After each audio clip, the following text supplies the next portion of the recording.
G'day everyone, for those who came in late, you're listening to Expand the Fan podcast. 500 years ago, he washed ashore the sole survivor of a shipwreck. And upon the skull of the man who killed his dad, he said, I'm mad, I must eradicate piracy, injustice and cruelty, and all my sons will follow me, so evildoers will believe that this man cannot die. The Phantom, the ghost who walks, the Phantom, enemies beware, the Phantom's always there, but you won't find the Phantom. He finds you. Welcome to episode 173, where we chat to Kelby Wooldridge, the owner and operator of Wulfric Media. We'll meet Kelby in a moment, but for the moment, my name is Dan Fraser, and tonight I'm joined by Jermaine Parker. How are you, Jermaine? Yeah, mate, living the dream. It's a Friday evening as we record. But yeah, no, I've got a job, I've got my health, so I'm doing a lot better than some people. Yeah, absolutely. It's getting towards the end of what's becoming a very long year, and the sooner we get there, the better. And I think, by the sounds of it, for you and certainly for me, work is, it's really good to be talking about Phantom on a Friday night. Let's put it that way. Yeah, well, that's it. I would much rather be talking Phantom than working. So really wrapped about tonight. This has been a long podcast in the making. Yeah. And any excuse not to have to put the kids to bed and talk Phantom is a great way to spend the night. Absolutely. All right. Well, tonight we're talking to, as I said a moment ago, Kelby Wooldridge, who is the man behind Wulfric Media. The reason we're talking to him, of course, is because there's it's the latest Phantom product on the market, licensed by King Features, and it's a jewellery line. Phantom rings. And so I thought before we bring Kelby on, we might just talk a little bit about some of the Phantom rings that I guess that are in our collections. If we want to go chronologically, I think, Jermaine, we have to go to you because you'll certainly have the earliest stuff that was available. So do you want to talk us through some of the early Phantom rings that you've got in your collection? And you can show our listener, you can talk about to our listeners while you show them on YouTube if they're watching there. Yeah, and just to kind of show you how organised we are, I get a message 2 minutes before, and literally it is jerk. Do you want to get some rings to show us? So that just goes to show how we operate behind the scenes in the podcast. No jokes, you did call me a jerk as well. I'm not quite sure why, but talking about it. So this one here that I'm holding up, obviously, again, if you're on YouTube, this is a Toasties Cornflakes ring. This has got a copyright on the back from 1949. We are actually looking at stuff released from the 1940s. So this will definitely be coming up in that discussion. So this is still sealed in the packet. So this is, from what we understand, the first Phantom ring. I got a couple that are just some fun ones, which were released in comics, in the Phantom Man and Phantomette one here. Maybe got the most controversial ring here, which is the Gumball ring. What is that controversial? Well, to know a bit about that, you'll have to listen to our podcast with Gary, the Ring Man. It's controversial in the fact a lot of fans are still scratching their heads whether it's a Phantom ring or not. So have a listen to that podcast, which was quite interesting, and then you'll understand maybe why it's a little bit controversial. I haven't looked it up, but we'll probably refer to it again. So it was in the 60s or 70s, I reckon, episode number. I'll look that up while you keep going, taking us through some rings, Jim. Okay. And then another one was the most recent one, which is from Brazil, which was a giveaway on one of their books from the Mythos publisher. And then this one is actually my daughter's favourite one of my rings, and I'm not, again, if you're on YouTube, you'll be able to see this. It is the Pirate's Treasure ring that was released by Dietmar and Peter Kingston when they were doing the art show. So that is actually my daughter's ring. It's probably my most rarest ring, and she wears it around the place, and I'm always going hunting, trying to make sure when it leaves her finger, it goes back into the little pretty little box, and then it goes back into the phantom's room. Well, I'm pretty stoked to hear that that's her favourite ring, mate. To be honest, because that was sold at the at the Coffs Harbour Art Show, Yes. and I think I sent that across to you. So that's pretty cool to hear. But at the end of the day, it's a 3D printed one. Yes, it's one of the most rare. But it's interesting to see the evolution of rings going from being handed out in a cereal box to a bit of plastic gumball ring, that sort of thing. The couple that I'm going to show are far more modern. And these ones here are the Croftminster rings. Sorry, these are the two that I own that actually fit me. They're the ones that come in the little chest that people might be aware of, which I quite like. And the other ones that I've got here are more recent from Icon, only a couple of years ago, and we've got information about these on the website, chroniclechamber.com, the ones that came in the skull. And so all of those are hard metal, but I think what we're talking about tonight is almost the next level of phantom rings, because they're high end, they're made by a jeweler, and they're made out of actual precious metals, not just the tin and the plastic and the plated stuff that we're talking about, Jim. Yeah, I'm looking forward to talking. Sorry, just got a bug flying in my face. I'm looking forward to talking tonight, just to kind of get a bit of an idea. We've seen it in the news, floating on Facebook and social media, and we've reported it numerous times. So it's and then this week, it's kind of ironic and a perfect timing. We've seen fans posting photos of them receiving the rings with the little nice little cushion and stuff like that. So yeah, looking forward to hoping to get a few people that are still sitting on the fence, like myself, to get them, push them off the fence and get them to make a commitment. Absolutely.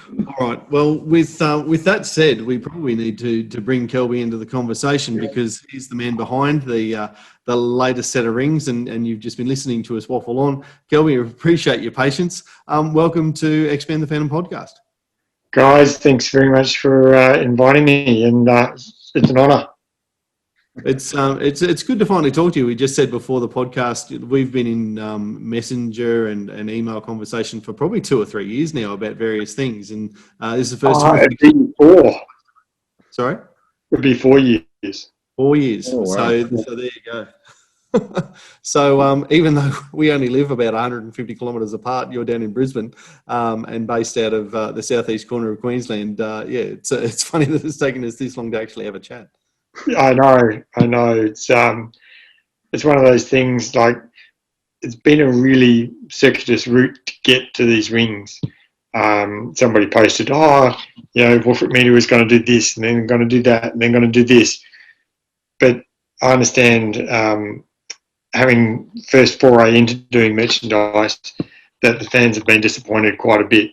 And I said, we intend to get out every single one of the ideas that we've put out there and more, so as to not disappoint the fans. Myself being a fan, I realise how important that is, that somebody says they're going to deliver something, you want to see the ring, or you want to see the miniatures, or you want to see a T-shirt or something like that.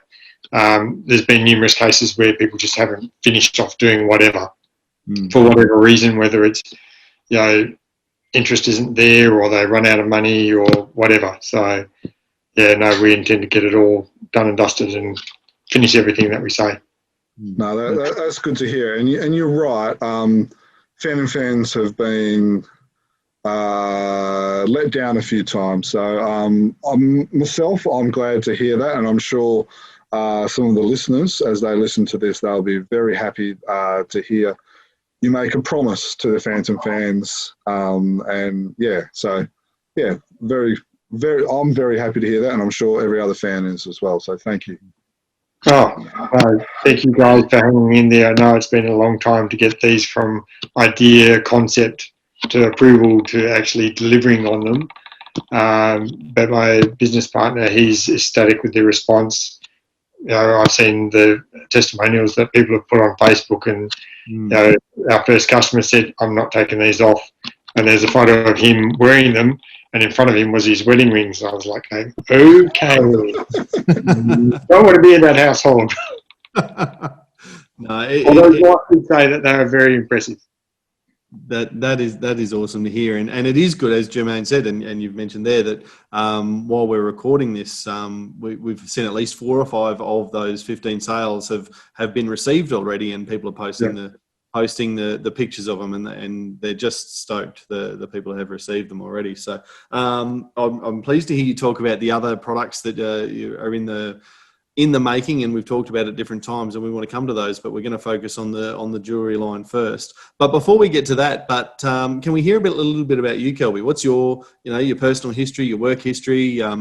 Where do you come from, and I guess your fandom, and how did you get yourself down this 4-year path now of trying to produce and ultimately producing some fandom merch? Okay, so I'm assuming this podcast is very short, so you want the abridged version? Yeah, that'd be fine. Well, Jermaine, I'm originally from WA, like yourself, so shifted from WA over to Queensland. Been here for 20 years, so I think that classes me as a local. Well, you don't have to be in quarantine, let's say that. Well, yeah, that's the main thing. But I've been a Phantom fan since I was 12. My grandfather introduced me to the Phantom. He always had Phantom comics. He read it when he was a kid. So naturally, he didn't have any of the old ones, damn it.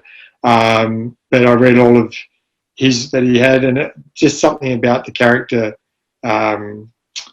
resonated. Like at the end, he's just a guy. You know, he has normal issues that normal guys would have, like trying to figure out things and please everybody, I guess. And you just say, well, yeah, that's just normal life. But he's got a bigger burden on himself than what anyone else would have. And it just resonated with me, the whole storyline. And you never knew what place the story was going to be set. You know, it could be anywhere, anytime, literally, within the last 400 odd years, and you never know what the story is going to be about. So it was great. You know, it's not the same, oh, we've got to reinvent the character, or, you know, starting again like so many comic books now do. It's the story is always there. You can be wherever, whenever, however you want it to be said. So, yeah, the fandom's kind of unique in that kind of situation where no other heroes like that. And so have you been collecting comics ever since? Have you been keeping up with the newspaper? How have you kept your daily fix or your fandom fix as you've grown into a fully grown adult? Has been very difficult, I have to say. Like, most of mine has been sort of touching base with Wikipedia. While I've been researching things, I've found out what's been going on. I've gone, hey, what? Hang on a second, I've missed 20 years of history here. What's going on? You know, trying to catch up on the stories, and it's just, it gets kind of interesting when you see where the story goes, and where they've taken the story and put him back into the real world, and they've kept up to date with the real world. The last story I read was when, one of the last ones I read was when Diana took Kit and Heloise away from the Phantom, and he had to try and chase them down, and it was like something that she would say, I'm not raising my child to die, which is something where a normal female would say, you know, that's what they'd say.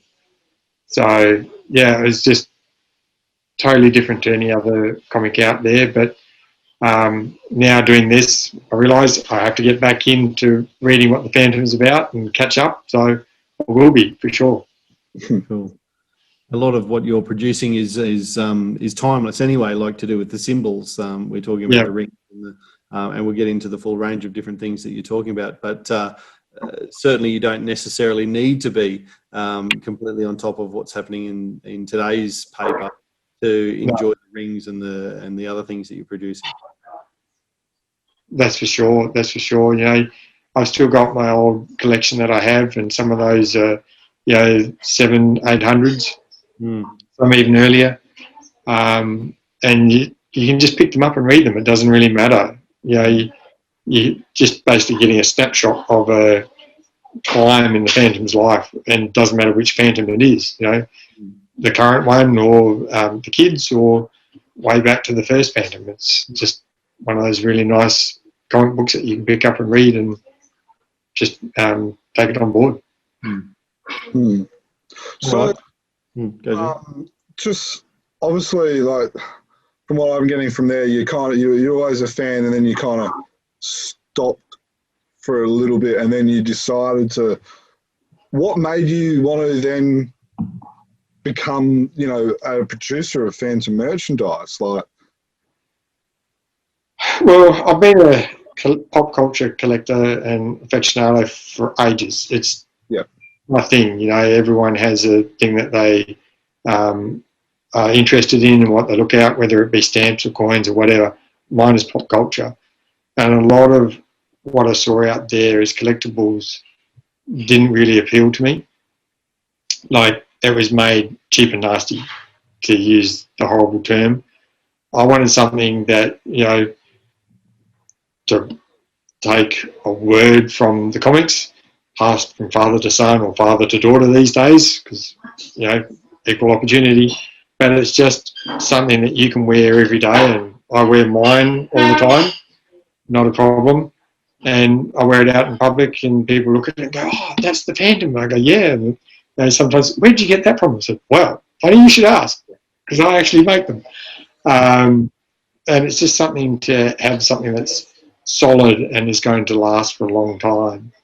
And we're all about putting out quality merchandise here, so people can say, you know, I can wear it all the time. This isn't something that is going to be kept in a box, or not alone. Each ring is made to fit you.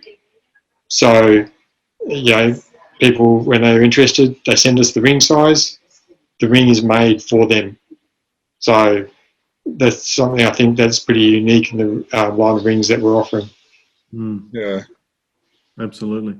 So, what's your and I know the answer to this, and so and I don't think you should feel worried about sharing it, but like, you don't have a history yourself of jewelry design and creation, do you? But you've employed the right people, I guess. Is Well, yeah, my business partner, he's a jeweler by trade, 30 years in the industry, and he worked within the style guide that we had from King Features to make sure that we had everything that was licensed by them, because that's what we're putting out there. You know, we've worked really long and hard to get the licensing agreement for this one, to make sure that we're putting out the rings that fit within the guidelines.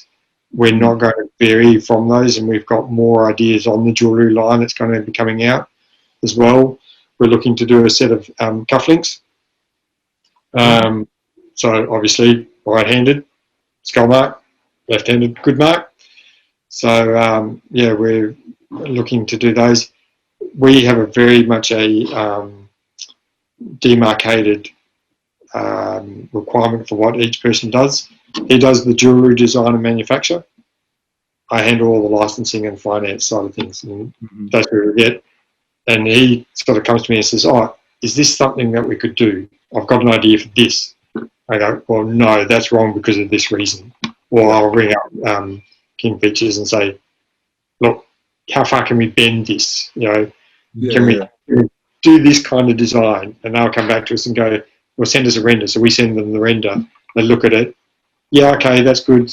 Make the piece." We send them down the piece. They go, "Yep, we're fine with that." And they give us the approval. So we don't put anything out there unless it's been fully approved by them. Yeah. Do you have an example of one of your products or one of your jewelry lines where it was something, you know, whether it was something you could have pushed to the boundary, or like an example of what you just said? Funny you should say that, Jermaine, because I do. This is not pre-planned at all, guys. I don't know if you guys can see that. Yeah. And I've Yeah, got that's this right. better, yeah. Yep. So this is what we call the Jungle Patrol ring. Yep. Now, I don't know if you can see that. It is better on the order form. That is crossed swords. Mm-hmm. So it is the good mark, but it's crossed swords. And we have, and I'm trying really badly here to get this camera right, and we have the Jungle Patrol logo on the top. Now, there was a bit of disagreement in here because this is Contra Malum Stamos. And people say, no, that's incorrect. In the comments, it is this. But this has been approved by King Features. And it has, I'll try and That's again. Latin for? Together we stand against evil. Or we stand against evil. Yep. So, I'm trying to get this camera here. I don't know if that shows it, but there are 6 diamonds around the outside. And those 6 diamonds are representing the 6 continents from where the Jungle Patrol draws its patrolmen. And in the middle is the single diamond where they come as a single unit. Mm. And on the sides, we have established 1664. So this is styled after a US military ring or a signet ring, and that's what it is for. We actually have a client who has ordered one of these, pre-ordered one of these, so we'll be making that for him to wear. So that's pushing the boundaries a bit because the good mark, as you can see there, is not the same as the good mark you see there. Yeah. It's a bit more stylized and looks more like sabers or swords, as you say. Exactly, that's what it is. That's the 4 original captains of the Jungle Patrol: Redbeard, Salah, Crusher, and Black Bart. So that's pushing the boundaries a little bit. But King Features, as you say, we're happy to approve it in the end. Exactly. So we've even incorporated that design on the back of our ring box. So we have the skull design, the good mark, we have our Jungle Patrol mark. Yeah. Okay, cool. So that is something that's unique to us. No one else has that design. It's a design that we came up with. There's a lot of symbolism in this ring as to what it means and what it's for. And as you can have sterling silver, and as you see on the top there, that's 9 karat gold. Or if you really want to get flashy, you can get the whole 9 karat gold, and they are 7 diamonds in the top there. Yeah. So I think people are starting to get a feel for what we mean when we say they're high-end jewellery, when we're talking about 9 karat gold and 7 diamond rings and that sort of thing. So we'll get to pricing soon because that's obviously going to be an issue for a lot of people. But I've got to give you credit for that crossed saber good mark design, because in many ways you can sort of, if you let the imagination go, you can see how that would have been the actual design in 1664 if the Jungle Patrol was real, how they would have actually represented it, and then over time how it has evolved to the more modern version in the other ring that you showed. Correct. Well, there has been some contention as to where the good mark came from. Somebody thought it was 4 Ps for the Phantom, but I like the story of the cross sabers of the Jungle Patrol, and that's where the good mark came from, because the good mark wasn't initially in the Phantom storyline. It didn't come to much later. And you can sort of go, yeah, okay, well, that makes sense. That fits with the Jungle Patrol establishment. Yeah. There's a Team Phantom End story that explores the, what would you call it, the invention of the ring, and they go with the cross sabers as well. Right, okay. So, yeah, and then I think in one of the panels, I can't remember the issue at the top of my head, but they actually, in the panels, actually have 4 swords. They actually place 4 swords down to make the good mark, and so you can kind of see. So it's kind of me personally, I would go it as the cross swords rather than the Ps. Yeah, me too. Yeah, it fits more within the Phantom history, I think. Yeah, to do it that way. Yeah, So and just it's more. Oh, go on. Oh, I was just going to say it's more phantom. It's more phantom-like than just peas. Mm. Yeah, It places that's it it.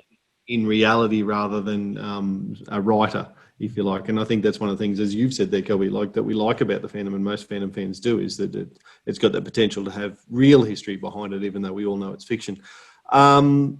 Just while we're talking about the Jungle Patrol and those crossed swords, that certainly is something that I've got a sense from you over the years, Kelby, is that you absolutely love the Jungle Patrol, and for you that seems to be really built into the Phantom mythos, and a lot of what you have produced and are talking about producing into the future, and the dog tags are part of the jewellery line.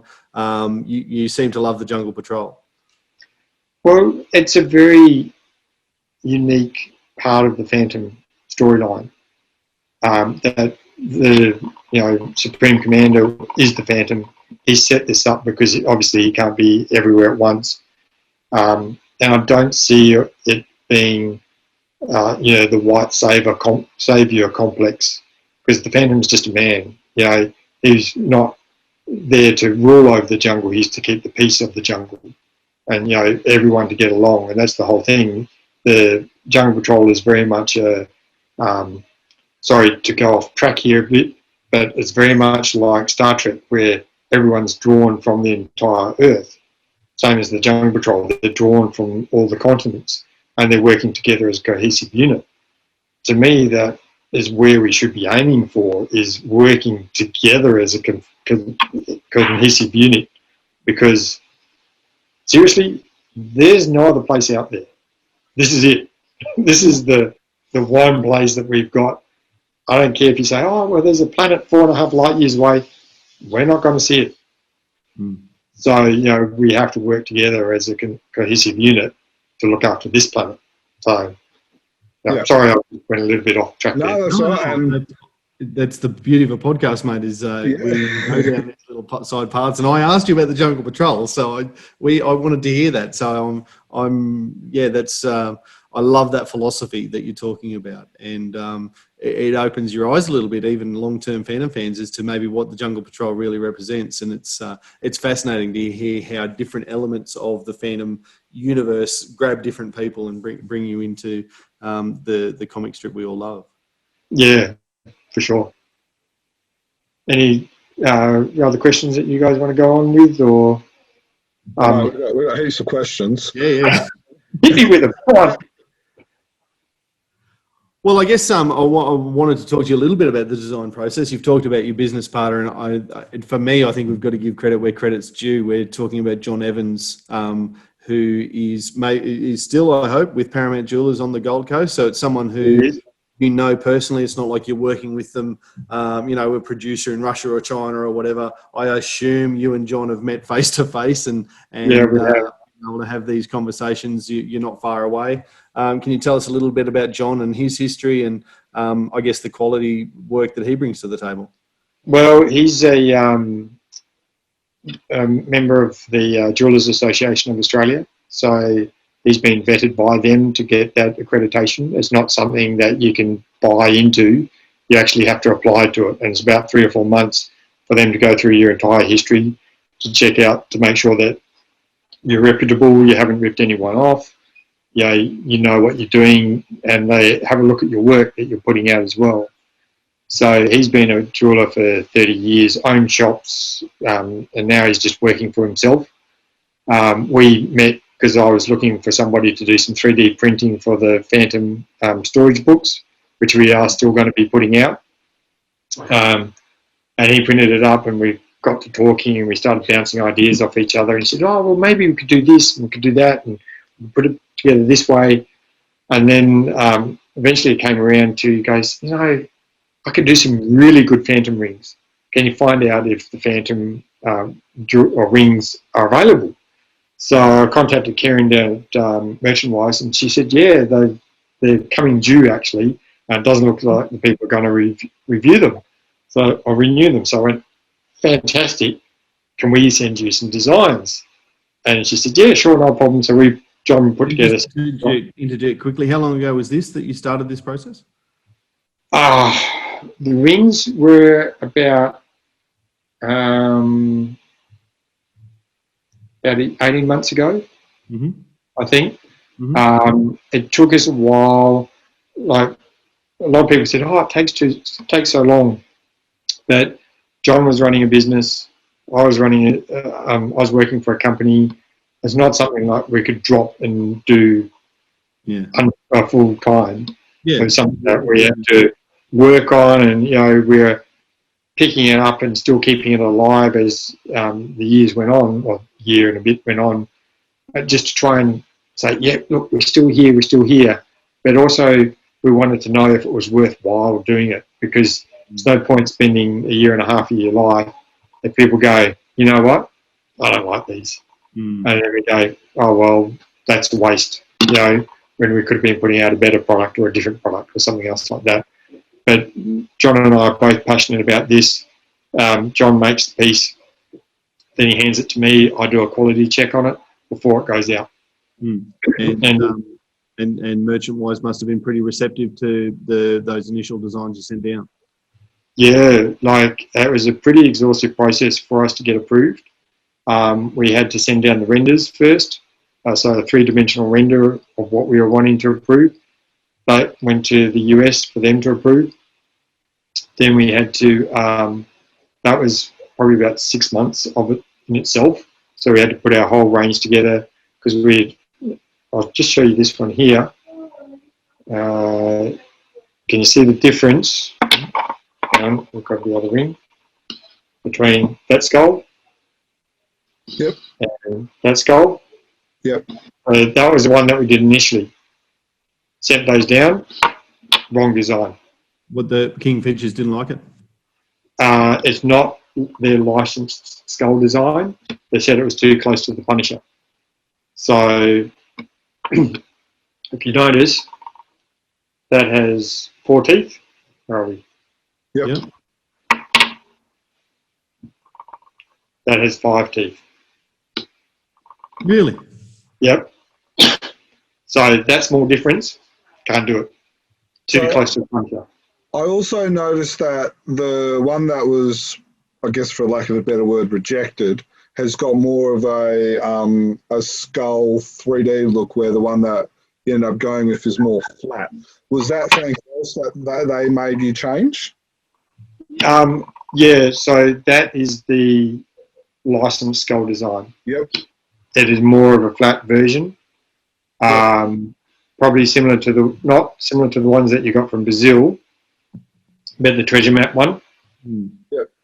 So there were the couple that Dan, you had from Icon. Yes, that's the Croftminster one, and it does have those the 4 teeth that you're talking about.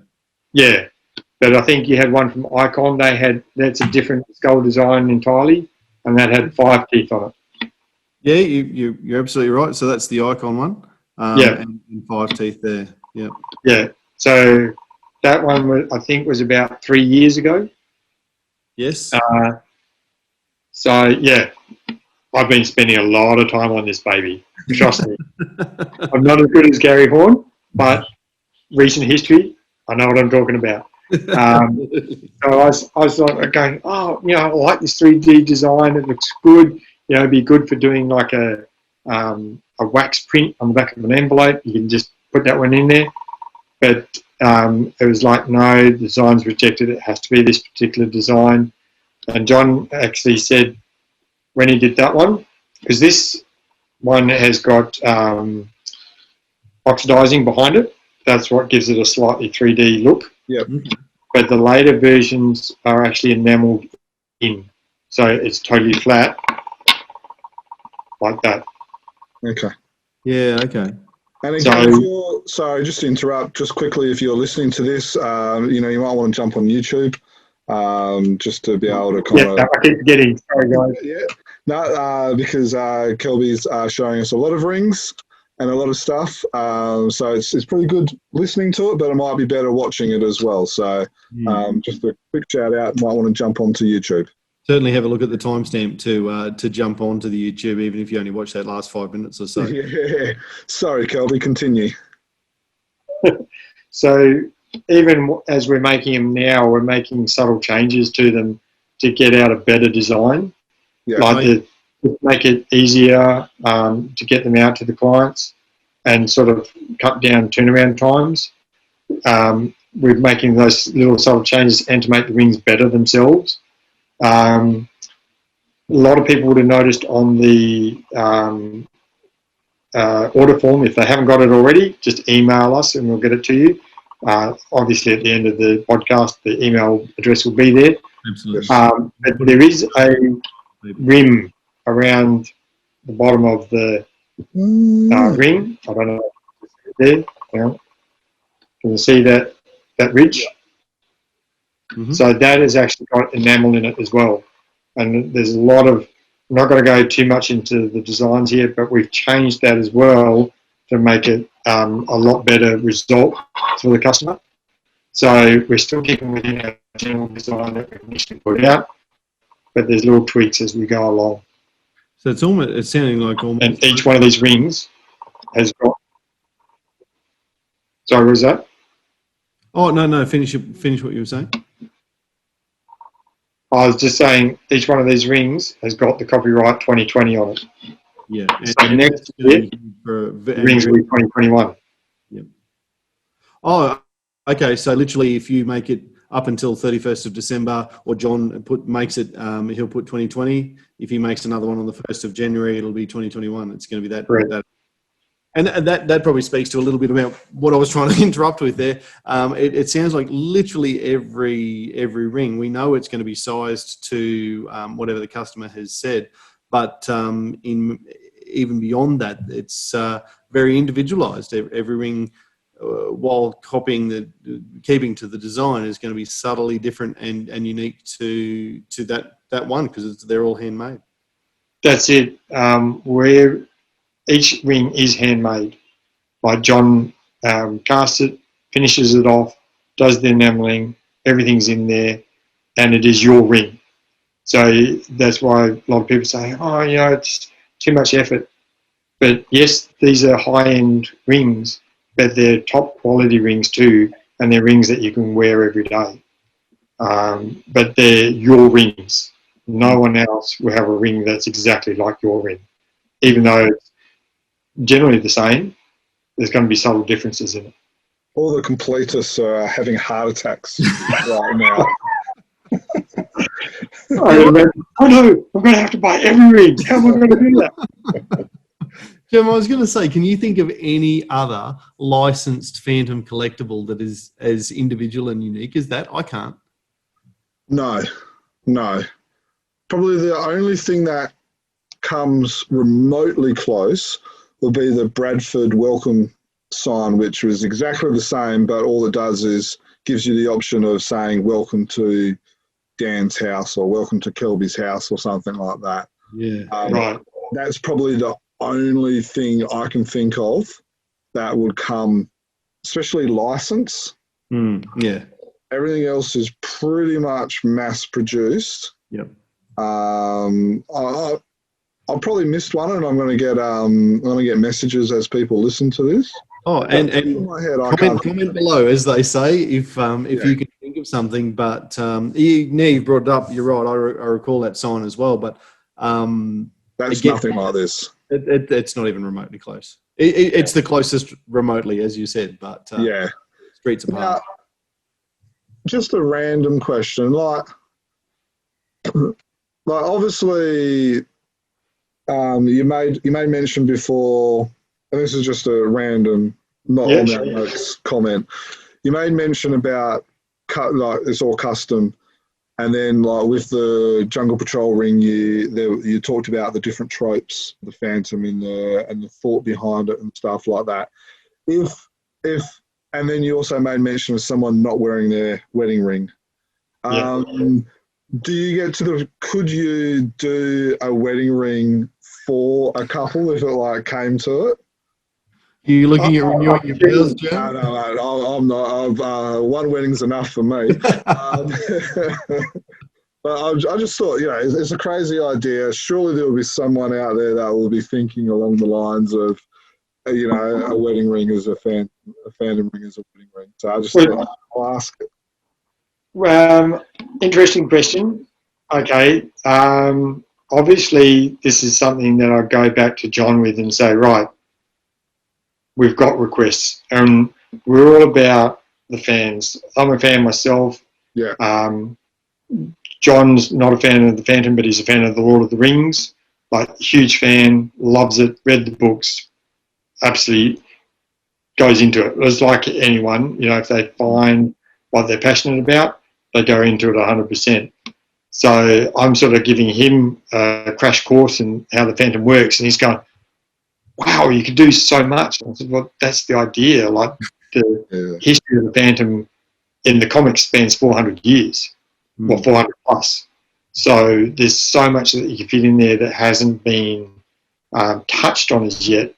But if we had enough people saying to us, I want a Phantom wedding ring, one for myself, one for my wife, we could put one together and get it licensed by King Features. That's the only way that we'd do it. Yeah. So we'd have to get their approval to do it. Yeah. But just the fact that you're prepared to listen if someone contacts you with that sort of request, and then take that along as. Well, it's not just one person. Like, it would have to be something that, because there's a lot of time and effort. Like, it's a week to design a ring, and to get it right, and to make sure it's all going to go together. Because I'm not going into how we put these things together, because that's our trade secret. But there's a lot of time and effort and energy invested in each one of these rings to make sure that it's going to work, it's going to look good, it's at an affordable price, and also King Features is going to say, yeah, we'll do that. So if we get 20 or 30 people saying, I want a Phantom wedding ring or a set of Phantom wedding rings, not a problem. We'll put it together and see if King Features will help us out. Yeah, sure. So I guess that sort of speaks to people's reactions and where we've been going. As you said, I look back, it's probably been 13 or 14 months since we at Chronicle Chamber posted the first news that it was down the pipeline, and you had a lot of people who have pre-ordered or expressed interest in an order form. You said that there's been 15 or so orders in the first couple of weeks that has actually gone live and been ready to go, and you can post them out, and people are posting pictures of their received goods already. What's your view of the fan reaction, and are you happy with the number of orders so far? Where are you thinking at the moment? Look, we've been ecstatic. It's when you're starting out a business, you're sort of expecting that you're going to get maybe 2 or 3 if you're lucky in the first month. Yeah, really. We've had really good response since the photos have gone out of people actually receiving their rings. We've had about 7 more people wanting order forms from them. So I've got 10 more orders coming in. We've got some people from the first round that haven't got back to us yet, whether it be for work delays that they've got, or they're just not ready to buy yet. I do understand that the price point is a big issue with some people and they're wanting to buy them, but we've built these things and then we said, okay, what's an acceptable price for them? Obviously, if people want something a little bit different, so long as it's within the general design, we can price that for them, but we're not going below the sterling silver. Like, we're not going to be doing pewter, we're not going to be doing stainless steel or silver plated or anything like that. Conversely, it's more expensive to go into something like that because we have to set up a separate manufacturing area so we can keep the precious metals and the non-precious metals separate. Otherwise, if they start interacting with each other, it doesn't really work. Yeah, definitely. That's interesting you say that. For someone who's not a jeweler, or the level of my jewelry experience is a handful of Phantom rings and my wedding ring, that's it's interesting, and I guess it makes sense why you don't go the, lack of a better term, a cheaper route. No, it's just something that we feel pewter doesn't really last a long time. Like, it will tarnish, it will pit. Whereas you have something like sterling silver, I've worn this since Christmas. Still looks the same. Hasn't changed. Every time I'm not at work or on the weekends, as long as I'm not gardening, I'll wear it. Yeah. And I've knocked it and scruffed it, and it's still the same. Still the same ring. Yeah, definitely. So, just another random silly question. Did you ever think about making it out of nails from the cross of where Jesus crucified? Well, considering there is only ever 3 of those, and no one really knows where they are, except in Phantom World where they're on the Phantom's hand, pretty hard.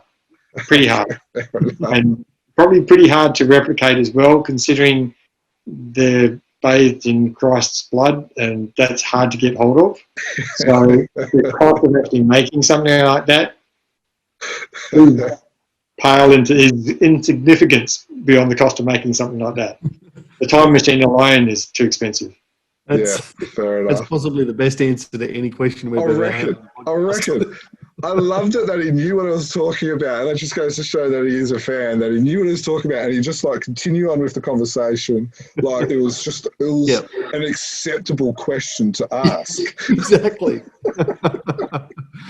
So we've been talking about the range. We've been talking about the price point. It's probably as good a time as any to bring up the order form and perhaps have you talk us through it, Kelby, as we scroll through. And so if you're listening to this on the audio podcast, now's probably a good time to have a look at the timestamp and then jump across to YouTube, because what I'm doing is on the Zoom meeting, I'm sharing the screen, my screen where I've got the order form up, and as we go through the terms and conditions there, then we're having a look at some of the products that you're throwing up for sale there. Kelby, people can see the prices of these. Do you want to have a talk about some of these as we go through? We've got the Goodmark ring with the skulls on the shoulder. Even that, what was the thinking between when you have the Goodmark, say you've got the skulls on the shoulder of the ring, versus when you've got the skull ring, you've got the Goodmark on the shoulders? Some people love that, some people don't like it. Is that flexible when people contact you? That sort of stuff. So look, we've tried to cover as much for the fans as possible. If you scroll down a little bit further, I think it's about stop there. Yeah, so we have the Goodmark plain shoulders. Yep. So for the purists out there that just want to have the Goodmark and nothing on the shoulders, we can make that for you, and that comes in solid sterling silver, or the Goodmark is gold. Mm-hmm. So we're looking at what the fans want. Some people want to have that style. Some like the skulls and the Goodmarks on the shoulders. Just depends what you're into. So we're not really saying, okay, we're just giving this one. Some people like the skulls on the shoulders. They say, yeah, that's what I want. Some people have just ordered the Goodmark with the skulls on the shoulders. That's it. That's all they want. Quite happy with that. Like, you don't have to buy these as a set, and you don't have to buy them all together. Like, we're hoping with fans' blessing that we'll be around for, the next 10, 15 years, and these rings will still be available. So you say, oh, you know what, I really want that one. I want the set, but I can't afford the set. If you buy just the one ring that you want now, you come back to us and we still have your ring size, we'll make the next one. That's a great point that you bring up there. So you're planning on having these available. So if I look at this and I saw the Goodmark ring, plain shoulders, pure gold, 27 grams of pure gold at 9 carat, and the pricing here is a tick over $3,000. I'm not going to lie to you, I can't afford that today. But if I decide that's something I want to save up for 18 months, you're of the you're prepared to still be here offering for that once I've saved up? Fans willing. Obviously, if we don't have business, then we can't afford to be in business. But if we go off the current response that we've had, we will be here so long as we're putting out quality products and people want to buy our quality products. That's fine. I just want to make a comment on the gold pricing. that is now price on application because the gold price has jumped around so much. That price was set about 4 months ago. Sure. And as you're probably aware, the gold price has jumped up quite considerably. So I do make people aware the gold and silver version, that price is still fine. Yeah. That's not a problem. But the solid gold one, that will be depending on what the gold price is at the time that you want to buy it. Yeah. And that's fair enough. Markets at the moment. So yeah, as Jerm says, that's fair enough. We certainly would, and I think everyone listening would understand that. And I've just probably thrown out the absolute most expensive one I saw as we've scrolled past. There's certainly other options. We've talked high end, we've talked gold, diamonds. $3,000 is a lot of money, but now as I'll go through, there's a good mark, a plain good mark with silver, 26 grams of silver. That's down closer to $360. There's a $340 as I go. Just on the second there, just on the pricing, the second column is our current pricing. So the good mark plain shoulders, 26 grams, as you said, $360. So that's the GMS 005P. Yep. The next column over, yes, we're actually offering a 10% discount for a limited time. Okay. So that's actually around the 330 mark. Well, can we just pretend that's a Chronicle Chamber exclusive and only people who have listened to the podcast and let you know when they contact you? Can you get 10%? We can pretend that, Dan. We can pretend that. Does not make it true. We'll just when we edit this, we'll edit that out and we'll just put that. When you make your order, if you put in the voucher Chronicle Chamber 10%, you'll get 10% off your ring. As per the order form. As per the order form. Exactly right. Don't want people to pay me another 10%. That's not going to happen. No. It's going to be And the order form, and I keep going through it. My goodness, you've got some variations of this. Now we're going into the ladies' good mark, good ring, the ladies' combo good mark ring, that sort of thing. Just tell me, what's the difference between the ladies and the men's? Is it just ring sizing, or is it a more delicate version of the ring? It is a more delicate version of the ring. Like the band is a bit narrower. Some ladies have bought the gents ring, I guess you want to say, the gents ring version of it. But if ladies are saying, that's too bulky, too big for me, there is the ladies version of it. It's more narrower ring, narrower band. So same designs, just slightly narrower in size. And people who are watching this now, as I'm scrolling through, should note that the designs. So this is the one that's actually been approved. As I've zoomed in on it, Correct. This one here has been changed, and now looks like that. So you're still looking at the same mix in terms of gold, silver, that sort of thing. But we're talking about the KFS approved design is the one that. Correct. That's the one. Yeah. If you just go down a little bit further, you can see the 3 versions of the Jungle Patrol ring that we've got there. So absolutely, yep. The sterling silver, you can see the crossed sabres or crossed cutlasses there on the top. That design is actually a little bit lower down, so it's not so bulky now. We've refined it a little bit more. Mm-hmm. So it's not so high. Makes it more appealing to the eye. It's not so heavy. A lot of people will probably put off by the fact that it's quite a large, chunky ring. Mm-hmm. But we just pulled it down a little bit to make it a bit more streamlined. Mm-hmm. Again, that 9 carat solid gold version there, that is price on application. Yeah, for sure. And now we're getting down to one of the things that I am keen to order probably personally, and that's these Jungle Patrol dog tags that you can personalise to the point of asking the name and the birth date and that sort of thing to be stamped on. Correct. We're going to, the first couple we're moulding with the name in, but we are going to do a laser etching for that.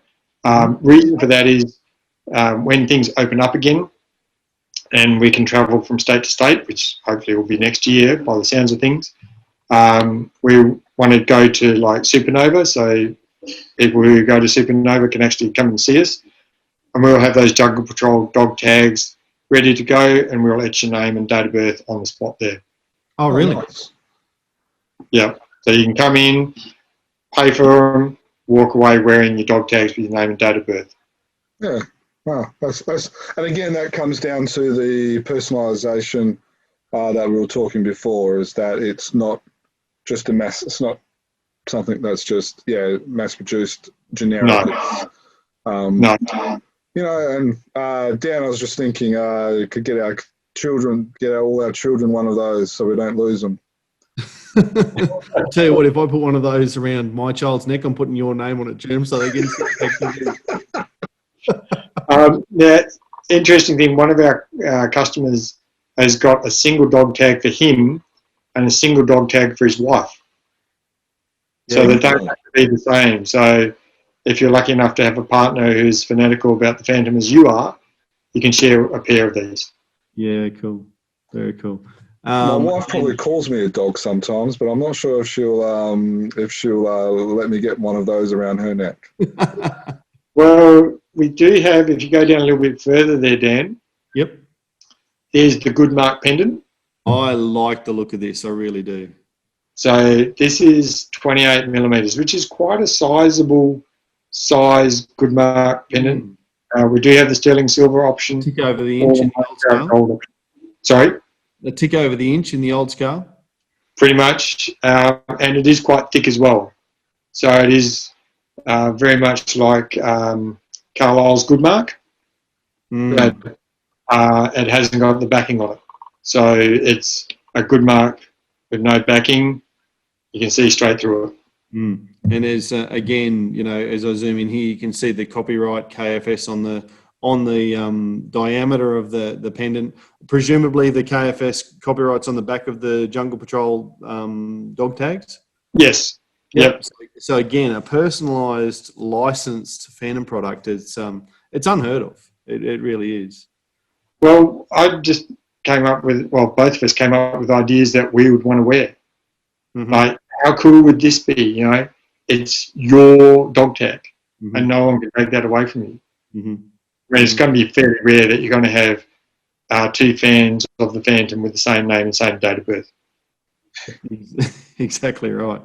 We'll have to go through our calendar, Jim, to see which, because I know that there's a couple of dates in March that are quite popular and that sort of thing amongst Phantom creators and that sort of thing. Anyway, we've got the ring conversion. Yeah. And that's the just the last two that we had there is the Phantom logo as the pendant as well. Yes, absolutely, and I had those up, but stopped sharing as we talked to them. So that's the Phantom logo that you can order as a pendant as well for a place. I need to ask, do the pendants come with a chain? Yes, they do. Yeah, cool. So all of our items ready for you to take out and wear straight away. Well, I've got a daughter with an 17th birthday coming up, so maybe she needs a Good Mark pendant. I'm sure that would be Father of the Year material right there. Might be better if you get her might be better you get her across the skull one for when the boys start coming. I might take a second look. Yeah, very good. So, as I get our questions back up, you must be so excited that this order sheet that you put together. You know, I think we've had that for a while now. That you've put the order sheet together, and finally you're getting people who are available for people not just to pre-order but to actually jump on. What's the time? What's the time frame from if I email you tonight, right now, as I listen to this podcast, through to the production and getting it sent through to me, Kelby? Okay, so the order form is hopefully going to disappear in the next couple of weeks. We're doing up a website. I'll get to that a bit further down the track, because there is a big reveal that you guys are going to be the main disseminators of. But with the order sheet, once you send that to me, I put that into a quote. I email you back the quote. You accept the quote on there. And so then I send you the invoice. we have two options of payment at the moment. One's a bank transfer. The other one is PayPal. We do have to pass on the 3% fee for PayPal if you want to go down that track. It's just a cost that at the moment we can't afford to wear, so we do have to pass that on to our clients. Once we've got that and the invoice is paid and I'm notified of paid, I hand it on to John, and it's a 2-week turnaround time. Mhm. Oh, wow. That's pretty really quick. Yeah, it's very quick. So Yeah. we only ever ship Monday to Thursday. We never ship on a Friday. So the reason for that being is we don't want the rings held up in the post office. And within Australia, all of our shipping gets done express post. So $20 covers postage and handling, and they come out in a box. Each one of these pillow boxes is wrapped in bubble wrap. So when you open it up, you've got it as pristine as possible. Mhm. Yeah. And Yeah. do you ship overseas as well? We do. We've got an order that we're waiting for payment from Sweden. We've got interest from California. Where else have we got? Greece, Turkey, Norway, Sweden, as I said, UK, and India. Hmm. That's a So- lot of very popular Phantom spots, those. Yeah. Yeah, I'm really glad because we've got the contract for all those places that I mentioned. Okay, yeah, that was going to be my next question. Is a lot of people we've talked to on this podcast have always said that they've only got the license for Australia or Sweden or India or something. So, I'm assuming a license for the world, which sounds like you've got, would have costed a lot more as well. Sorry? No, like I don't want to go too much into the details of the cost and setting up of it, but I had the discussion with KFS, and Karen down there has been immensely helpful for us to try and get this idea off the ground. I said to her, I've got fans that like our designs that are outside of Australia. Yeah. What do? I can't say no, or then they have to go through friends of theirs, but part of the contract is no one can on-sell them. So it's a case of, we're wanting to protect the Phantom brand ourselves and our brand. So we're, very protective of the fact that no one's going to get a franchise under us. You're dealing directly with us. Yep. Mark Watson, and I can say his name because I asked him this big question. He's our first customer down in Victoria. He was so eager, I had to hold him back. I was like, hang on a second, I'm not ready yet. Just a week. I got to get stuff sorted. He was very impressed with the way we handled it. And at the moment, I'm personally ringing or emailing each client as they receive them. What did you think? Did you like them? Is there anything? Yep. Are you happy to wear them? Everything's all good, because that customer brand to us is extremely important. We're not putting out a subpar product that people aren't happy with, because as I've said, this is top end stuff. Yeah. We're not, it's not tin or pewter, or it's not $10 at a time. It's a lot of money. Putting out for these items. We want to make sure that they're 100% happy with them. So I had a customer this afternoon. I checked him yesterday, and I rang him up and said, terribly sorry, these rings are the wrong size. They're too big. If you want, let's put off to next week. We'll get the correct ones made for you. And he said, no, they're fine. I just have them in the collection. I've met with him this afternoon, and he tried them on, and he said, I was thinking about this when you rang me yesterday. I want them to be the right size. I said, that's fine. I'll take these ones back. I'll get you tell me your exact size, make sure that they are correct, and then we'll ship them up to you. And he's like, that's great. That's what I wanted to know. I wasn't going to say, sorry, they're the ones, too bad, never mind. Yeah. We're not like that. We're never about that. Nothing leaves here. If we have the exact size, that's the size it gets made. If it's wrong, we take it back and we do it again. Yeah. Mm. So, question: if that happens, can a ring be resized, or do you have to go through that whole process again? Depends how close it is. This one was quite a large difference, so it does make a difference in shaping the band. Yeah. So if it's like 1 or 2 out, we can possibly resize it. But again, we've got issues with fire scale on the silver in there, so you have to be really careful. These are polished to a really high finish. We don't want to wreck that finish by cutting it and doing a resolder. Yeah. And I guess that shows to, the fact that your customer service is something that you are quite proud of, is something that you want to maintain and all that. And I guess it shows that, one, you're a fan, but two, like you said, it's a high-end collectible that is something personal that's going to be with someone for the rest of their life. It's not just something that's going to be, chucked in a display cabinet and stuff. So it's encouraging to hear that, the level of care and customer care is there. Yeah, and that's what we've been about since day dot. Is we're all about the fans. As I said, I'm a fan myself. I'm still laughing at when you chucked out that rough question there. I just went, "Well, Jermaine, this is what it's like. That's what it is, Yeah. You can hit me with a question like that, and I don't see anything weird about that answer. It's just that's how the mythos works. That's what's in the mythos. Mm. Yeah, exactly. And that kind of shows just how much of a fan you are as well. Is that, you knew exactly what I was talking about. Yeah. Like, we're not about them. Yes, we are here to be profitable, but that just means we can reinvest into the company. Exactly. And the products that we have coming out later on, that keeps us going, so we can go, guys, this next product is just going to blow your mind. Yeah. So that's a great to make a buck. No.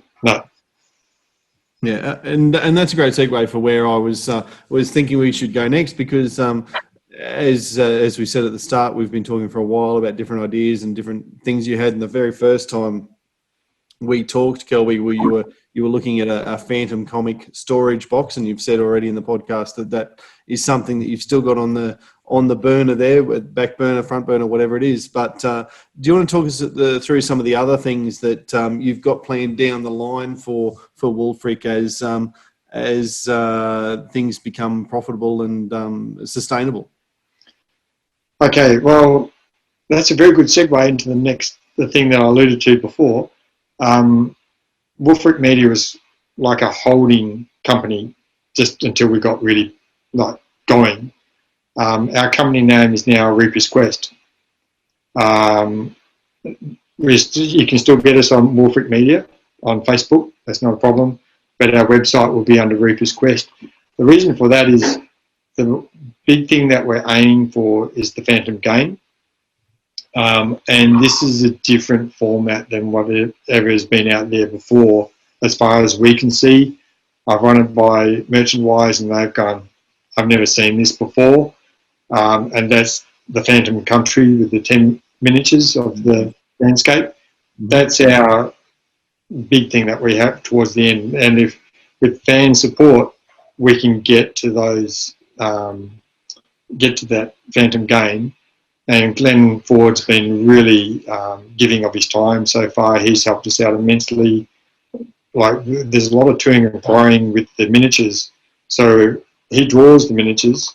We make a 3D version of it, send it down to him, and he looks at it and goes, I can change this a little bit, or this needs to be changed, or this needs to be different. So, we're working on that. People say, oh, when's this coming out? It's like, there's the 10 miniatures plus the map, plus the website behind it.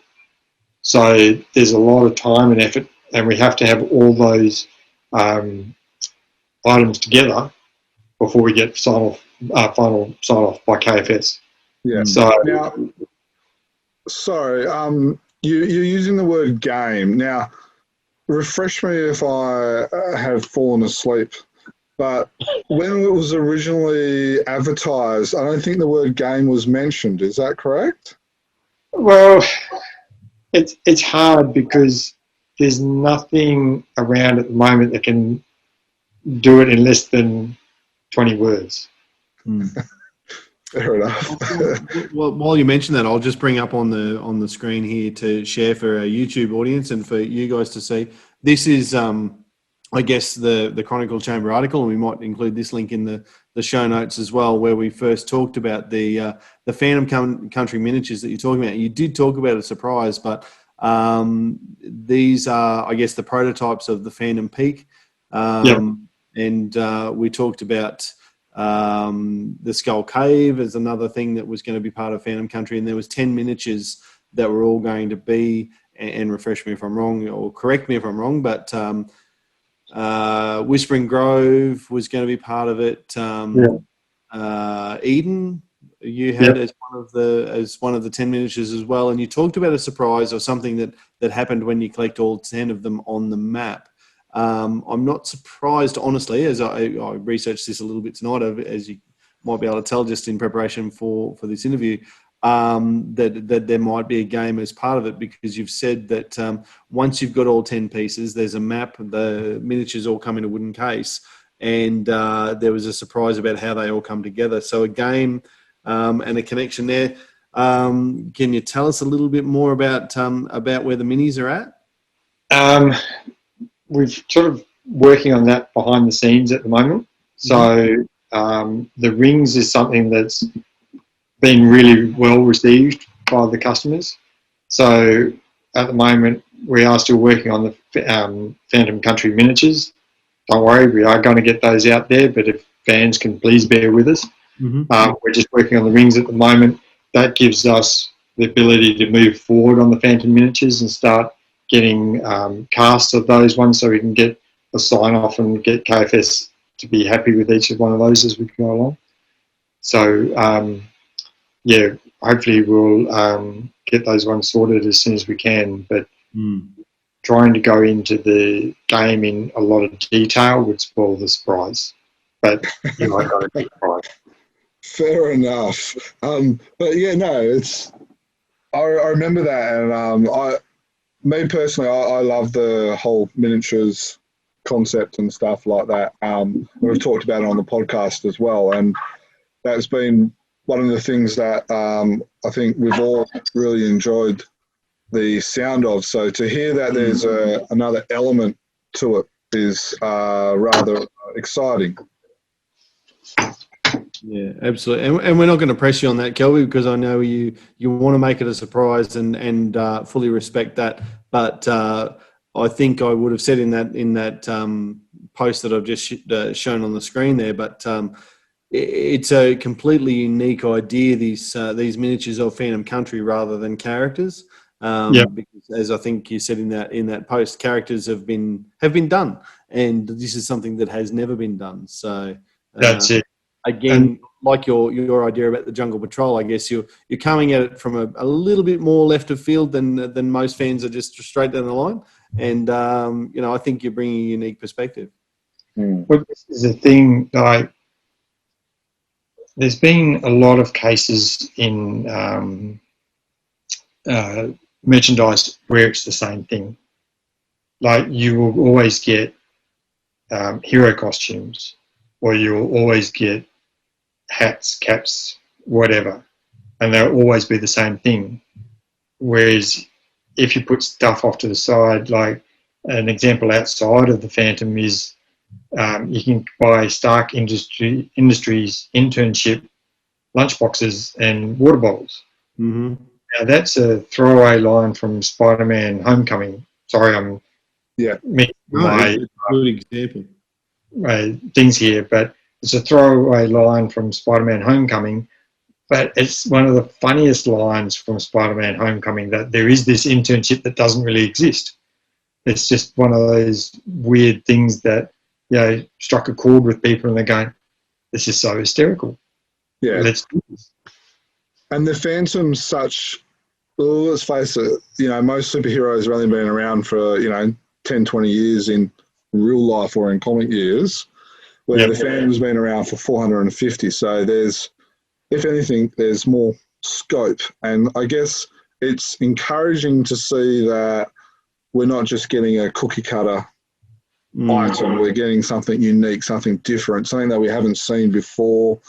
And yeah, I'm intrigued even more now about the Phantom Country concept because of it somehow becoming a game. So a lot more intrigued than I already was, and I was very interested in those anyway. So it's good to see something different, I guess. Yeah, and that's the big thing that I had as a fan walking around, seeing the merchandise is out there. It's just getting his image and slapping it on something. Yeah. And that's not what we're about. Yeah. The Phantom doesn't drink. Why would you do Phantom shot glasses? It's kind of those things that you have to go, is this relevant to the character? No, it's not. Even at his wedding, he didn't have alcohol. He had juice served in coconuts. So that's actually just been a conversation on our Facebook.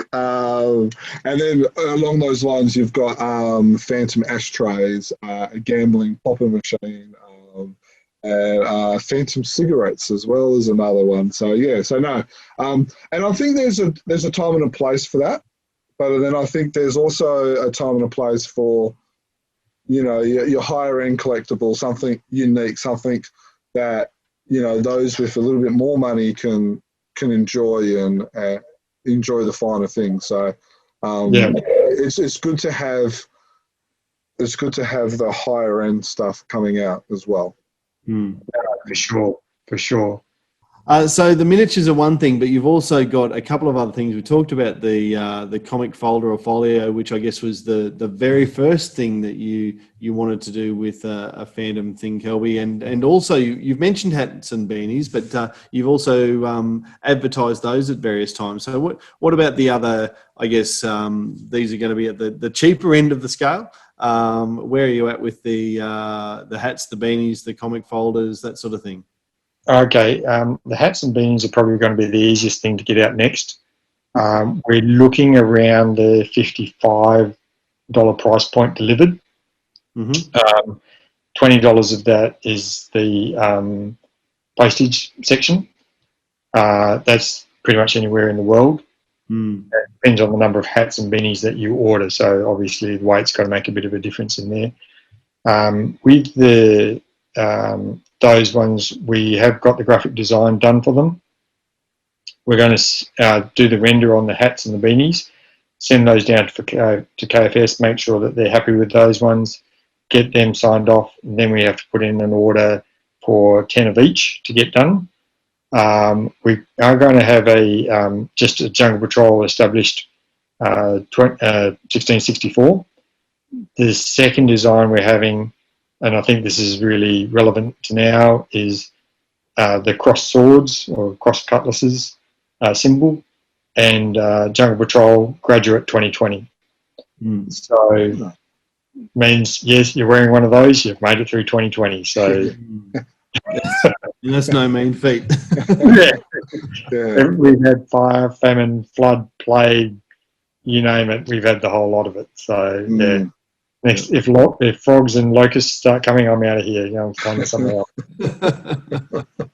So presumably, you said before the website that you're going to start having the rings to be able to be ordered through. Will all of the other products be on the same website as well?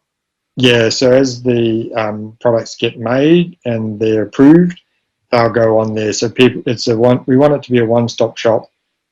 Customers can log on there. They'll have a membership number, so we know exactly who they are. They just say, I want, a cap and a beanie or 2 beanies or whatever. We get them done, we mail them out to them. And that's what we're about, is repeat customer. So they know if I buy from Reaper's Quest, which is our official name now, they know what product they're going to get. Mm-hmm. So we're not going to holus bolus plaster the Phantom visage or likeness across everything. It's products that we would want to buy ourselves. So then that makes the customer, okay, if they want to spend their own money on these products or wear these own products, then they're good products. Mm. You know, I don't see it as a way of selling out. I see it as a way of, you know, living the Phantom, because I thought I was passionate. Man, you guys just beat me hands down. So it's, you know, something that people are prepared to wear every day of their life. You know, they want to say, yeah. And these days it's so much more acceptable to show your nerd side. And I mean, I can say that because I know I'm a nerd. My wife often jokes, yeah, bread, milk, eggs, no chance. The wife of the sixth Phantom, yeah, sure, not a problem. You know that, hands down. What's going on here? You know, that's that I feel is just celebrating your inner nerd. You know, everyone's got it to some degree. Yeah, definitely. No, definitely. Now, a question that we haven't actually asked yet is the new business name. Where does that come from? Well, it's, if you see it written down, it's Reaper's S apostrophe. Now, Dan, the teacher in you, would understand the relevance between Reaper's apostrophe S and Reaper's S apostrophe, correct? Absolutely. More than one Reaper. Exactly. Very good. And hang on, what just happened to my computer? There we go. Yeah, so that's who our customers are going to be. They're the Reapers. Mm-hmm. So that's when we're going for the end game of the Phantom miniatures. That's when you become a fully fledged Reaper. Right. Okay. So if you put in the effort, you'll reap the rewards and win the game. You almost got me to drop it then, but no. Well, that was a great way to give it away. We're not going to give away asking for it just once. Now, the other thing, the comic folder or the folio, I'm assuming that will be one as well. But yeah, that's a bit further down the track because unfortunately nobody in Australia makes the style that I want. Yep. It's all out of China. China's not really on the top of everyone's wish list at the moment. Yep. But I don't mean that in a bad way, just in case anyone's listening. But there's a minimum order quantity of 1,000. Yeah. So they'll produce them. Each unit costs $10 for them to produce. So that's $10,000 we have to outlay. Yeah. We haven't even got them approved yet. Yeah. So that's a bit further down the track. Yeah. I still want to do them. I'd like the idea of having all my comics on a bookshelf and everything's the same. Yeah. Now, there's been a couple of, there's one guy in Sweden who's been doing some fan-made ones, some homemade ones. And, you know, so obviously it's not at the level of what you're talking about, but he took some photos of a bookshelf and it looks amazing just because it's all uniform and it does. It looks really good. At the moment, I've got mine stashed away in filing cabinets, but I'll have to somehow get my wife to agree to put them in another room. But, you know, for the people that have got the room and you see when they do stuff like that, whether it's the Swedish ones or the ones that Renee created probably 2 decades ago, it looks really nice when they're nicely displayed like that. So, yeah. And that's the big thing that I had too was, as I said before, my comics were in a wooden box. And, you know, I've got Marvel, I've got Phantom, I've got DC, I've got Valiant, I've got Ultra. Anybody who's around in the late 80s, early 90s would know some of those names that I mentioned. I'm not talking about the Vin Diesel hash job of Bloodshot. I'm talking about the original comic version. So yeah, I know what I'm talking about when I'm talking about these comics. But I've got them, and I like them. They're probably not the most expensive comics around, but they're stories that I like. Yeah. And going back to before, the Phantom is just stories I like because he's a normal guy. He's around before Batman was around, so Batman doesn't have the whole Dark Knight kind of thing going on until you have to pay homage to the Phantom for that. So Yeah. I'm very not pedantic, but protective, I guess. Yeah. So we're that fanatic and protective that we did a website and a podcast on it. So Well, you run up on me. yeah, we totally understand the dedication as well. Now, I do have a couple other questions, but one of them, Sure. we've mentioned Glenn Ford a few times. Now, without delving too much into things that you're not allowed to share with us, how did you connect with Glenn for him to be able to help you with the Phantom Country, and I guess there's been other things that he has helped you with as well, from what I gather. Well, when I initially approached KFS with the idea and speaking to Kerry McCormick down in Melbourne, she jumped on the idea. She thought it was brilliant, never heard it before. There's only about 6 people that know the full story. Sorry, you guys, I'm not going to be one of them. But it's just us, Kelby. No one's actually listening. Make it 8. Yeah, sure, 8 and the other 1,300 people. So she put me in contact with Glenn and had sort of given him an outline. I approached him with the idea and I said, look, this is what I want to do. I'd like to keep this as an Australian thing as much as possible. And this is how we're going to do it. I explained to him the whole reasoning behind me wanting to do this Phantom Country miniatures. And he just came on board. He was like, yeah, this is great. It's an awesome idea. He's never heard of it before. I'm very much about trying to keep stuff inside Australia as much as possible.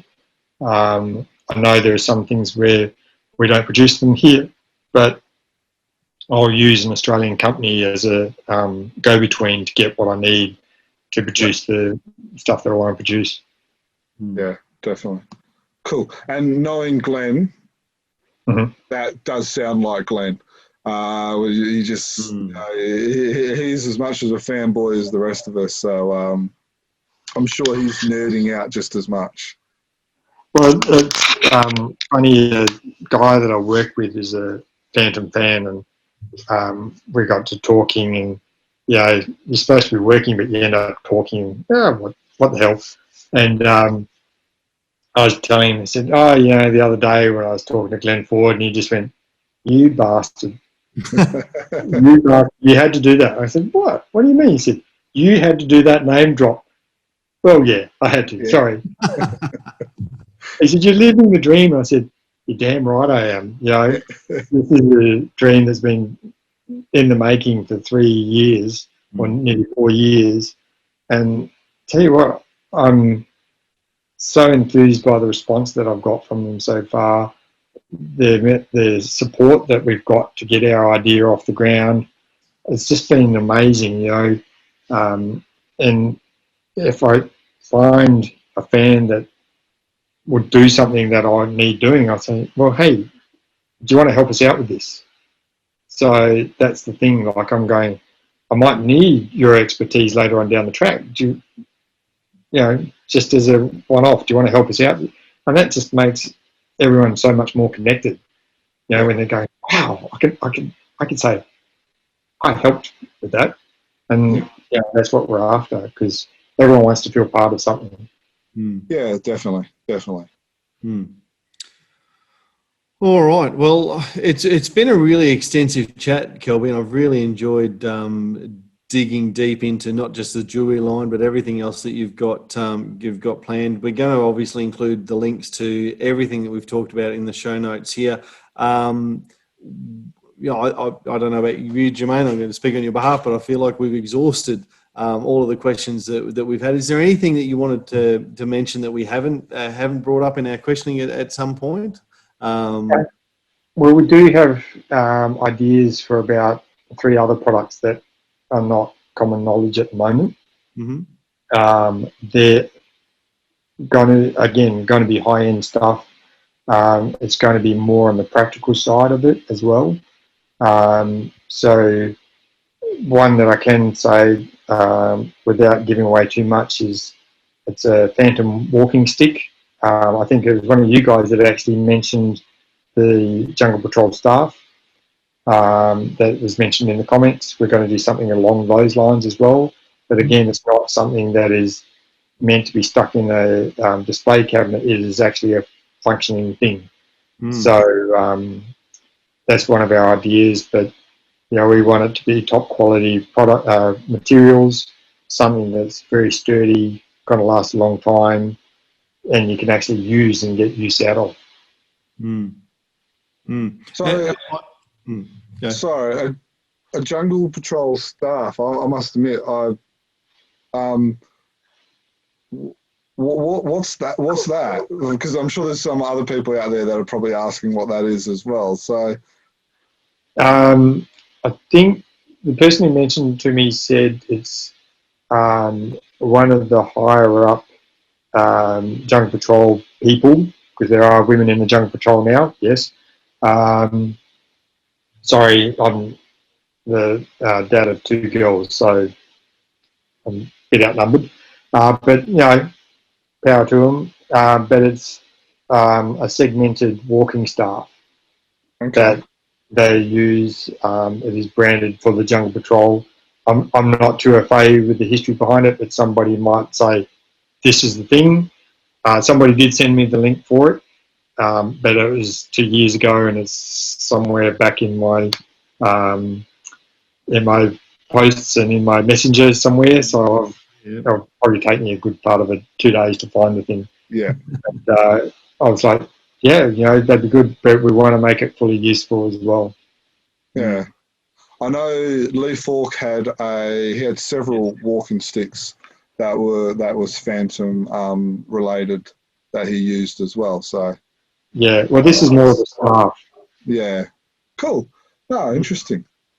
I really like, and I've kind of alluded to this, but I really like how you're not just about the run-of-the-mill, phantom crossed arms pose or the guns out pose or whatever. It's almost phantom adjacent type stuff that you're talking about, the Jungle Patrol and the things that are just a little bit left of where most of us would see the phantom. And I really enjoy the approach that you're taking. Well, as I said before, it's one of those things that, it's almost like you have phantom overload. Don't get me wrong. Huge fan, love it. Read it forever, probably till I'm 80. Or my eyesight fails, whichever comes first. But it's the bits behind it that make the story interesting. Yeah. So, there's things in there that going, wow. One thought I had was 21 phantoms being pretty much all over the world. But has anyone ever sat down and tracked where every individual phantom goes? That sounds like a lifetime. So it'd be like having a world map and saying, this is the line of the first phantom where he went. Because I think I've put in one of my Facebook pages, the average lifespan of a phantom is 26 years from when they take up the mantle.